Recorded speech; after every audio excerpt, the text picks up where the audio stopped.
বাংলাদেশে আপনার 5ই আগস্টের পর আমাদের আগামী দিনের রাষ্ট্রনায়ক জনাব তারেক রহমানের নেতৃত্বে 17 বছর দীর্ঘ এই গণতন্ত্রের জন্য আন্দোলন সংগ্রাম করে গণতন্ত্রটা ফিরিয়ে আসছে। এবং 5ই আগস্টের পরে আপনার সমিতি বলেন, যে কোনো ইয়ান মার্চেন্ট বলেন, চেম্বার অফ কমার্স বলেন, এখন গণতান্ত্রিক প্রক্রিয়ায় ভোট হচ্ছে। আমি এই আয়োজক কমিটিকে এবং চেম্বারে যারা নেতৃবৃন্দ আছে তাদেরকে ধন্যবাদ জানাই।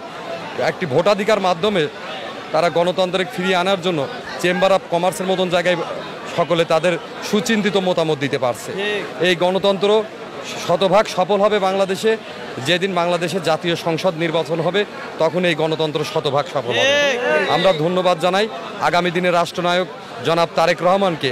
উনি দীর্ঘ 17 বছর আমাদের এই আন্দোলনের নেতৃত্ব দিয়েছেন এবং এই আন্দোলনটাকে একটা সুফল আমরা ইতিমধ্যে পেতে শুরু করছি। ইনশাল্লাহ আগামী সংসদ নির্বাচন যদি হয় তাহলে বাংলাদেশের গণতন্ত্র শতভাগ ফিরে আসবে বলে আমি বিশ্বাস করি।